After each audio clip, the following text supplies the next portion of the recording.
Good morning बच्चों, कैसे हो आप सब। उम्मीद करते हैं आप लोग अच्छे होंगे। मैं हूं कुमार हीरो सर और आज मैं आपको बताने वाला हूं 2021 में जो वेक्टर्स के ऑब्जेक्टिव क्वेश्चन पूछे गए थे उनका ऑब्जेक्टिव क्वेश्चन का एक तरह से लाइव टेस्ट हो जाएगा और आप लोगों को पता भी चल जाएगा कि 2021 में कितने क्वेश्चन आप लोगों से पूछा गया था।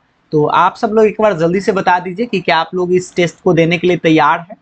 तो सभी लोग एक बार यस यस यस कमेंट कर दीजिए ताकि हम क्लास को स्टार्ट कर सके।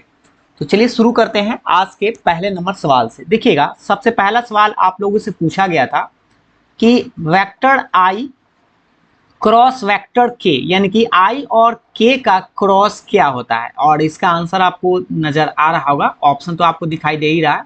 चलिए, इस सवाल के लिए आपको 10 से 15 सेकंड दिया जाता है। जल्दी से आप आंसर कमेंट कर दीजिए, उसके बाद हम इसका आंसर बताएंगे। जल्दी से बताइए। तो यहां पर हम आपको बता दें कि सबसे पहले आपको ध्यान से यह बात देखना है कि फॉर्मूला आपको सिंपल फॉर्म में सीधा में होना चाहिए। जैसे हम आपको एक ऐसे आपको बताए थे कि पहले आप आई क्रॉस जे होता है, फिर जे क्रॉस के होता है और तब जाके के क्रॉस आई होता है। ठीक है, ये सीधा है। ठीक है, और यही चीज कभी कभी अगर उल्टा पूछ देता है तो उसमें माइनस हो जाता है। जैसे आई क्रॉस जे न रह के जे अगर आई आ जाए या के जे आ जाए और ये आई क्रॉस के आ जाए, यहां से हम इसलिए इस चीज को पूरा बढ़िया से बता दिए हैं ताकि आपका एक नंबर न गड़बड़ाए। ठीक ना। जैसे यहाँ आई के बाद के है तो सोचिए आई के बाद जे आता है, लेकिन यहाँ आई के बाद के नहीं आता। देखिए के बाद आई आता है ये वाला। यहाँ पर उल्टा पूछ दिया है तो इसका आंसर आप जे तो लिखेंगे, लेकिन याद रखिएगा उल्टा रहेगा ना तो इसमें आप माइनस का साइन लगाइएगा। इसीलिए आपका करेक्ट आंसर ऑप्शन डी सही होगा। ठीक है, तो कौन सा सही है? पहला का ऑप्शन नंबर डी आप लोगों का करेक्ट होगा। इस बात को आप ध्यान से समझिएगा क्योंकि एक नंबर आपका आएगा नहीं तो एक नंबर चला जाएगा। तो जो लोग हमें लगता है कि डी नंबर बता रहे थे उन सब लोगों का सही आंसर था। तो जोरदार स्माइल करिए। बढ़ते हैं अगले सवाल पर। दूसरा सवाल आप लोगों से पूछा गया था vector A cross vector B का मान क्या होगा। ऑप्शन आपको नजर आ रहा है। चलिए इसको सोचिए विचारिए। 15 सेकेंड आप लोगों को मिलता है।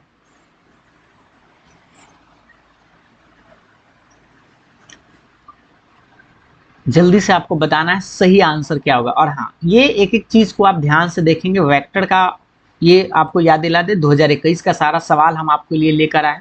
देखिए ए क्रॉस बी आपको हम बताए थे कि डॉट वाला में क्या होता है, ए डॉट बी या बी डॉट ए बराबर होता है, बट क्रॉस वाला में ऐसा नहीं होता है। ए क्रॉस बी और बी क्रॉस ए जो है वह बराबर नहीं होता है। इसको बराबर करने के लिए हम इसमें किसका साइन लगा देते हैं? माइनस का साइन लगा देते हैं। तो आप बताइए कौन सा सही है?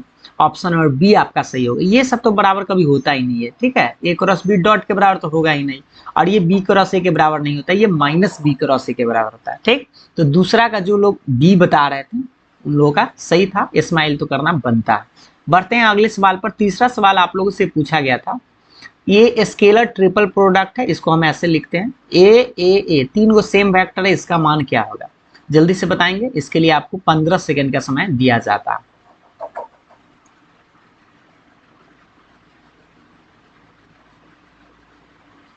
चलिए, तो अब हम आपको इसको बताते हैं। सबसे पहले हम आपको एक फॉर्मूला याद दिला दें। देखिए, इसका एक फॉर्मूला होता है vector A vector B and vector C. ठीक है, इसको हम लोग क्या करते हैं, दूगों का क्रॉस निकाल लेते हैं, ए क्रॉस बी, और तीसरा का डॉट कर देते हैं ऐसे, या पहला का ही आप दोनों का क्रॉस, तीसरा का ऐसे दूसरा, पहले दूसरा और तीसरा का क्रॉस और पहला का डॉट कर सकते हैं। एगो इसमें फॉर्मूला हम आपको बताए थे कि दूगो अगर कोई भी सेम रहे, दूगो कोई भी वेक्टर सेम रहे तो उसका मान जो है वह जीरो वेक्टर के बराबर होगा। कैसे? सोचिए, अगर मान लीजिए वेक्टर ए क्रॉस वेक्टर ए लिखेंगे इस अकॉर्डिंग, इस फॉर्मूला के अकॉर्डिंग टू, तो सोचिए बाद वाला तो बी रहेगा। और आपको बताया था कि सेम वेक्टर का क्रॉस ना जीरो होता है, जीरो में किसी भी चीज से गुना करेंगे तो जीरो ही मिलेगा, इसलिए इसका आंसर आपका जीरो सही है, यानी ऑप्शन नंबर बी करेक्ट होगा। ठीक है, तो आप याद रखेंगे तीनों सेम वेक्टर है, अगर स्केलर ट्रिपल प्रोडक्ट ऐसे बक्सा वाला में, तो याद रखिएगा उसका आंसर जीरो, या दो को कोई भी सेम रहे तो भी इसका आंसर जीरो आएगा। ठीक, तीन को जीरो है, तीन को सेम है तो और अच्छी बात है। तो बिल्कुल सही बता रहे थे आप लोग। तीन का ऑप्शन नंबर बी आपका करेक्ट था। अगला सवाल ये रहा आप लोग के सामने में 4 नंबर। चलिए इस सवाल को पढ़िए और इसके लिए आपको 15 सेकेंड मिलता है।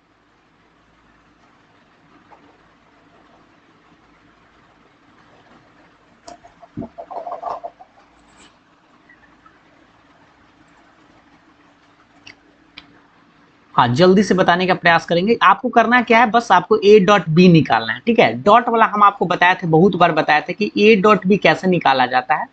आई में आई से, जे में जे से और के में के से। तो देखिए यहाँ पर दो है और यहाँ पर -1 है, तो आप लिख सकते हैं 2 गुने -1। यहाँ पे -1 है और ये +1 है, तो आप ऐसे लिखिएगा -1 गुने +1 है ना, +1। और फिर देखिए यहाँ 2 में -1 से, तो +2 गुने -1। अब इसी चीज को आप बढ़ा दीजिए कैसे भी, 2 में -1 से तो -2, ये -1 -2 कितना आएगा, माइनस में 4 1 माइनस में 5 आ जाएगा। यानी ए डॉट बी किसके बराबर आया, -5 के बराबर आया। यानी ऑप्शन नंबर बी आपका करेक्ट होगा, ठीक है। तो इस तरह से कहेंगे ऑप्शन नंबर कौन सा सही है, बी नंबर सही है। तो चौथा का ऑप्शन बी सही था। जो लोग ऑप्शन बी बता रहे थे जोरदार स्माइल करिए। और अगले सवाल पर आ जाते हैं। ये सवाल आपसे पूछा गया था next number 5, A dot vector A, मतलब vector A dot vector A. याद रखिएगा vector A cross vector A दूसरा सवाल है और vector A dot vector A दूसरा सवाल है, ठीक है। दोनों का आंसर डिफरेंट है, ठीक। तो जल्दी से बताएंगे इस सवाल का करेक्ट आंसर कौन सा होगा। इसके लिए आपको मिलता है 15 सेकेंड। अच्छा से सोच विचार कर आंसर दीजिएगा। इसका आंसर 1 मत मार दीजिएगा, ठीक ना। देखिए आपको हम बताए थे कि सेम वेक्टर का डॉट निकालते हैं, लेकिन आई आई जे जे ऐसे बताया गया होगा, ठीक है। और के तब आप लिखेंगे 1, ठीक है। इसका मान 1 आएगा। लेकिन अगर मान लीजिए वेक्टर वेक्टर दूगो कोई दूसरा वेक्टर है, तो उसका मान 1 नहीं होता, उसका फॉर्मूला लगाया जाता है। आप ऐसे याद रखेंगे, वेक्टर ए फिर वेक्टर ए और कॉस कितना लिखेगा, A mod of B cos theta होता है ना। तो दोनों का सेम वेक्टर है तो 0 डिग्री का एंगल बनाएगा। कॉस 0 का मान 1 होता है, यानी कि ये वाला दोनों सेम है, तो ये हो जाएगा मोड ऑफ ए का स्क्वायर इंटू 1। और गुना करेंगे तो मोड ऑफ ए का स्क्वायर, ये वाला करेक्ट आंसर होगा। तो आपको ऑप्शन नंबर सी बताना था, ठीक ना। तो जो लोग 5 का ऑप्शन नंबर सी बता रहे थे उन लोगों का सही था। जोरदार स्माइल करिए आप सब लोग, एक बार जल्दी से स्माइल करिए।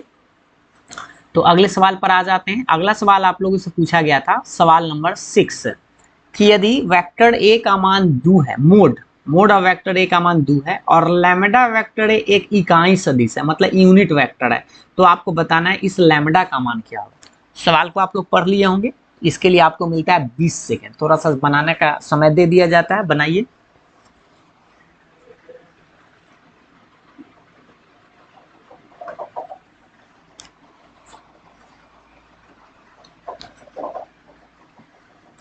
थोड़ा सा सोचिएगा तो आपसे बन जाएगा, सही आंसर आप दे पाएंगे। हाँ बिल्कुल।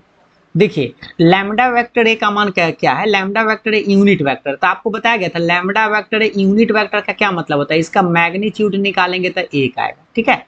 और आप सबको पता है कि ये दो वेक्टर को अगर अलग करेंगे तो ऐसे लिख सकते हैं, मोड ऑफ वेक्टर ए ऐसे, लैम्डा अलग, मोड ऑफ ए और बराबर में हुआ, ठीक है। और आपसे इस लैम्डा का मान पूछ रहा है, तो इसको आप लैम्डा क्या पूछ रहे हैं, लैम्डा का मान, तो ये लैम्डा हो गया। और मोड ऑफ वेक्टर ए का मान अगर आप देखेंगे ना, तो आपको पता है कितना 2 है, तो इसके जगह पर आप 2 लिख दीजिए, बराबर के बाद 1। इससे आप लैम्डा का मान आसानी से निकाल सकते हैं। गुना में 2 है तो कहाँ जाएगा, बटा में 2, यानी कि लैम्डा का मान 1/2 आएगा। यानी कि ऑप्शन नंबर बी आपका सही था। बहुत बढ़िया। तो जो लोग 6 का बी ऑप्शन बता रहे थे उन लोगों का सही था। स्माइल तो करना बनता है। और हाँ, अभी तक जो लोग लाइक नहीं किए जल्दी से लाइक कर दीजिए। अगले सवाल पर आ जाते हैं। अगला सवाल बड़ी आसान पूछा था। देखिए कि एक साइड वाई जे और जेड के का मापांक यानी कि मॉडुलस क्या होगा। और ये तो हमें लगता है बड़ा आसान सा सवाल है। चलिए इसके लिए आपको ज्यादा नहीं 10 सेकेंड समय दिया जाता है।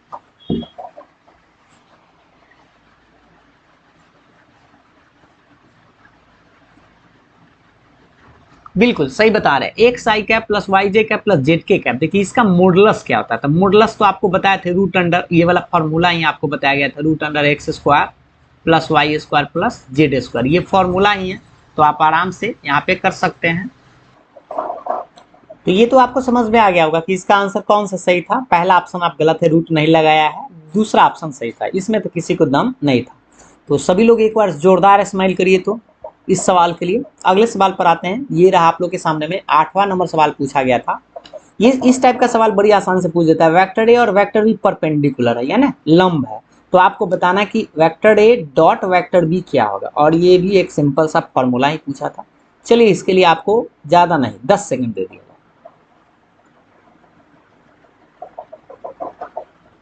जल्दी से सही सही आंसर बताना है। और इसका कोई गलत नहीं करेगा।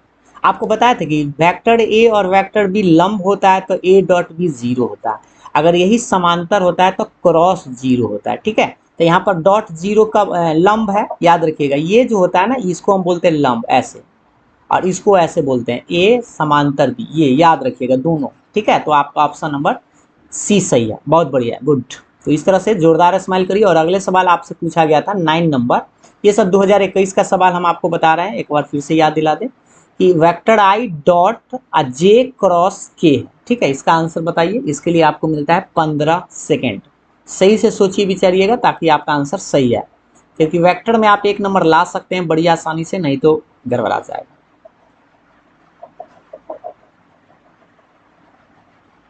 जल्दी से बताइए इस सवाल का करेक्ट आंसर। देखिए, सबसे पहले आपको करना क्या होगा, जे क्रॉस के का मान पता करना होगा। तो आपको हम बताए थे आई क्रॉस जे होता है, जे क्रॉस के होता है। तो जे क्रॉस के का क्या मान होता है आपको पता है? जे क्रॉस के क्या होता है, ये आई होता है, सीधा फॉर्मेट में आएगा, उसके बाद के क्रॉस आई होता है। ऐसे याद रखिएगा ये चीज, यही उल्टा रहे ना तो सेम आएगा लेकिन माइनस में आ जाता है। तो जे क्रॉस के क्या होता है, ये देखिए, इसका मान तो पहले ये आई रहेगा, वेक्टर में ही लिख देते हैं, और ये vector I. I I dot वाला में क्या होता है, सेम होता है, तो सेम वाला में 1 बताए थे कि अपना में अपना से डॉट करते हैं तो 1 आता है, और अपना में पराया से डॉट करते हैं तो 0 आता है। इसका आंसर 1 आपका करेक्ट था। ठीक है, तो जो लोग 9 नंबर का ऑप्शन बी बता रहे थे सही था, जोरदार स्माइल करिए। और अगले सवाल पर आते हैं, ये रहा 10वां नंबर सवाल। देखिएगा, यूनिट वेक्टर है एन कैप का स्क्वायर है। ठीक है, थोड़ा सा ध्यान से देखिएगा इस प्रश्न को, एन कैप का स्क्वायर है, और हम आपको बताया भी थे एन कैप क्या होता है। अगर आपको याद होगा क्रॉस प्रोडक्ट में तो बड़ी आसानी से आप आंसर दे पाएंगे। जल्दी से बताइए, इसके लिए 10 सेकेंड।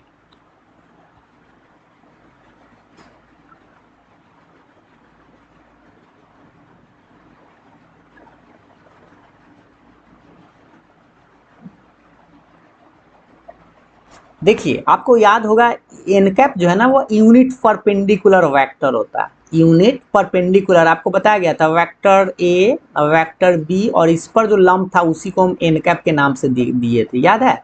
ये वाला यूनिट वेक्टर होता है, वेक्टर ए है, ये वेक्टर बी है, और ये तीनों दोनों पर लंबवत होता है। और ये एन कैप क्या होता है, यूनिट वेक्टर। और यूनिट वेक्टर का स्क्वायर करिएगा ना, तो यूनिट वेक्टर का स्क्वायर कहने का मतलब 2 बार लिखना। ठीक है, 2 बार ऐसे लिखेगा, तो आप ऐसे लिख सकते हैं, एन कैप का स्क्वायर करके भी लिख सकते हैं। तो यूनिट वेक्टर का परिमाण 1 होता है ना, तो 1 का स्क्वायर 1 के ना आएगा, तो आपका ऑप्शन नंबर बी सही था। ठीक है, इसका एक आंसर आएगा।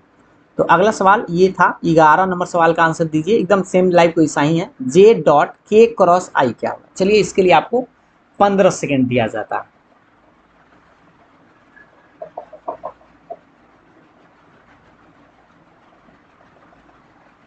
जल्दी से आप लोग को आंसर बताना है। और हाँ, मिस्टेक मत करिएगा, छोटा छोटा सवाल ही पूछा जाता है, लेकिन आपको 1 नंबर दे देगा। थोड़ा मिस्टेक करिएगा तो गलत हो जाएगा। तो देखिए, आपको बताए थे ये वाला बात आपको याद हो गया होगा, आई क्रॉस जे, जे क्रॉस के। ये देखिए, ये 2-4 बार हम लिख के आपको इसलिए बता रहे हैं ताकि आपको भी फॉर्मेट याद हो जाए कि ऐसे लिखना है, इस तरह से आपको याद रहेगा।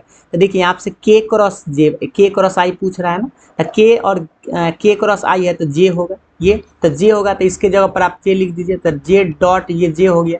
और आपको पता है अपना में अपना से डॉट करते हैं तो कितना आता है, 1 आता है। तो एकदम सिंपल सा आंसर था, ऑप्शन बी आपका करेक्ट था। एकदम इसी टाइप का एक सवाल पूछा गया था जो आप पहले देखे होंगे।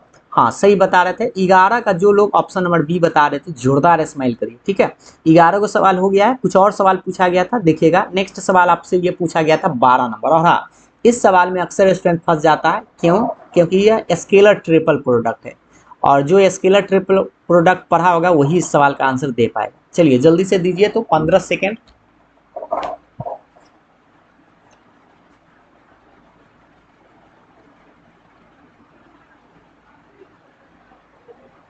देखिए, सबसे पहले हम आपको एगो बात याद दिला दें, इसको ना ये रिसाइकलर ऐसे आपको बताया गया था। ये देखिए, आपको ये सब याद है, आई जे और के ऐसे करके आपको याद होगा, ऐसे घुमा फिरा के ऐसे बताया जाता है कि आई के बाद जे आता है, जे के बाद के आता है, के बाद आई आता है। या इसी चीज़ को हम ऐसे आप समझे, ऐसे देखिएगा, ये 3 पार्ट हम बांट देते हैं ऐसे। जैसे मान लीजिए यहाँ पर एक्स है, और यहाँ पे क्या है y है और यहाँ पे z है। तो याद रखिएगा ये सीधा क्रम में जाता है, x के बाद y आएगा, y के बाद z आएगा और z के बाद x आएगा, ये घूमता है। ठीक है, तो आपको ये इसको आगे बढ़ा सकते हैं, इसको तीन तरह से बराबर में लिखा जाता है। जैसे ये x y z है ना, पहले x आया, y आया, z आया, तो इसी को हम पहले y लिखेंगे तो y z तब x, ऐसे लिखिएगा y z तब x, ऐसे ही दोनों का मान बराबर आता है। फिर इसी को अगर हम और आगे बढ़ाएं, जैसे y से स्टार्ट हुआ, अब z से भी स्टार्ट कर सकते हैं इसको, तो z x और तब जाके y आएगा। ये तीनों बराबर होता है, तीनों का मान क्या होता है बराबर। लेकिन हाँ याद रखिएगा ये सीधा क्रम में होना चाहिए। देखिए x y z, y आया तो z आया तब x, जैसे देखिए y z x और फिर क्या आएगा, देखिए जेड एक्स वाई, तो देखिए जेड एक्स वाई सीधा है ना। ये इसी में अगर उल्टा कोई कर दिया तो समझिए वो गलत हो जाएगा, वो आंसर नहीं आता। जैसे देखिए यहाँ पर क्या किया, जेड के बाद वाई आया, देखिए जेड के बाद इधर वाई है ना इधर उल्टा आ गया, तो इसलिए ये गलत हो गया। फिर देखिए दूसरा, देखिए वाई के बाद एक्स आया, वाई के बाद एक्स आता है कि एक्स के, ये देखिए ये इधर से ऐसे जाना, ये भी आपका गलत है। देखिए तीसरा, देखिए एक्स के बाद जेड आ गया, एक्स के बाद जेड, ये तो उल्टा घूम गया, एन में घूम गया, तो गलत हो गया ये अभी। और ये देखिए जेड के बाद एक्स, देखिए जेड के बाद एक्स तब एक्स के बाद वाई, ये सीधा कर्म, ये आपको फॉर्म याद रखना है, ये वाला कर्म ऐसे ऐसे घूमता है। ठीक है, आपको ये तरीका याद रखना है, ये सीधा क्रम में घूमे तो कोई दिक्कत नहीं है, सबका मान बराबर आता है। लेकिन अगर उल्टा हो जाए तो समझिए बराबर नहीं आता। और इसका आपको फॉर्मूला भी बताया गया था इस तरह से कि vector A cross vector B और तब जाके दूसरा में डॉट कर दीजिए यानी जेड में, या आप इस चीज को ऐसे भी लिख सकते हैं, पहला देखिए दूसरा तीसरा में, मतलब पहला में डॉट कर दीजिए, दूसरा तीसरा में क्रॉस कर दीजिए। इसका मैं स्केलर ट्रिपल प्रोडक्ट में फॉर्मूला बताए होंगे, आप जरूर एक बार देख लीजिएगा। ठीक है, तो इस तरह से कहेंगे आपका ऑप्शन नंबर डी जो है वह करेक्ट था। ठीक है, ये वाला आंसर सही था। तो हमें लगता है कि आप लोग सही बता रहे थे, लेकिन कुछ लोग मिस्टेक जरूर किए होंगे। अगले सवाल पर आ जाते हैं। अगला सवाल आप लोगों से पूछा गया था, लास्ट सवाल ये था 2021 का लास्ट सवाल, यानी कि 13 वो आपसे वेक्टर से रिलेटेड सवाल पूछा गया था, और जो बच गया है वो 3D से रिलेटेड सवाल आप लोगों से पूछा गया था। तो वेक्टर के क्रॉस आई क्रॉस जे का वैल्यू क्या होगा, इसके लिए आपको 15 सेकेंड आराम से दिया जाता है, बताइए, इसके बाद हम आपको बताएंगे इसका करेक्ट आंसर।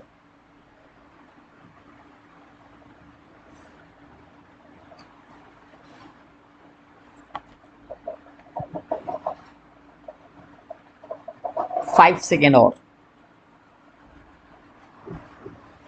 देखिए सबसे पहले हम आपको याद दिला दें, यहाँ पे आई क्रॉस जे, तो आपको तो ये लिखने वाला तरीका याद हो गया होगा, आई के बाद जे, जे के बाद के और तब के के बाद आई आता है। ठीक है, तो आई के बाद जे है तो ये तो सीधा बात है, तो आई के बाद जे है तो के आएगा। ठीक है, तो यहाँ से हम क्या करेंगे, के तो ये रहेगा और ये वाला इसका मान क्या लिख देंगे, के लिख देंगे। और देखिए हम यूनिट वेक्टर लिख देते हैं, क्योंकि के आई जे के आई यूनिट वेक्टर, तो जल्दी में आप ऐसे लिखा जाता है, क्योंकि आदत तो पड़ा हुआ है यूनिट वेक्टर का। लेकिन एग्जाम में अगर ऐसे लिखे हुए तो भी आपको मतलब उतना ही समझना, ठीक ना। तो इसका मान क्या होता है के, और के का आपको बताया था सेम वेक्टर का क्रॉस जो होता है ना वो जीरो होता है। वेक्टर ए क्रॉस वेक्टर ए, चाहे वेक्टर आई क्रॉस वेक्टर आई या जे क्रॉस वेक्टर जे, सब का मान क्या होता है, जीरो होता है। तो कहेंगे इसका जो आंसर आएगा वह जीरो आएगा। तो इस तरह से आप बता सकते हैं कौन सा सही था, पहला आंसर ही आप लोग का करेक्ट था, तो ये आपका जीरो वेक्टर आपको मिलेगा। तो इस तरह से कहेंगे 13 का ऑप्शन ए नंबर जो भी लोग बता रहे थे जोरदार स्माइल करिए। और आप हमें ये 13 को सवाल आपसे पूछा गया था 2021 में। ठीक है, तो हमें लगता है कि आप सारा ज़्यादा से ज़्यादा सवाल का आंसर आप सही किए होंगे। तो आपको बता दें कि ये 2021 में बिहार बोर्ड द्वारा एग्जाम जो हुआ था उसमें आपसे 13 को सवाल वेक्टर से पूछा गया था। ठीक है, वेक्टर आपका इंपॉर्टेंट चैप्टर है, इसलिए वेक्टर चीज़ को आप पढ़िएगा जरूर। ठीक है, वेक्टर चैप्टर को आप जरूर पढ़ेंगे बढ़िया से। हम 2-3 बार पढ़ा दिए हैं, आप प्लेलिस्ट चेक करेंगे तो आपको मिल जाएगा। और वैसे हम आपको ऑब्जेक्टिव क्वेश्चन तो लाइव टेस्ट लेकर आ ही रहे हैं। ठीक है, तो अगर अभी तक आप लोग ने लाइक नहीं किया तो लाइक ज़रूर करिएगा और बता दीजिएगा कि 13 को सवाल में आप लोगों ने कितना सही किया। तो चलिए फिर मिलते हैं नेक्स्ट लाइव टेस्ट में, तब तक के लिए बाय बाय, थैंक यू।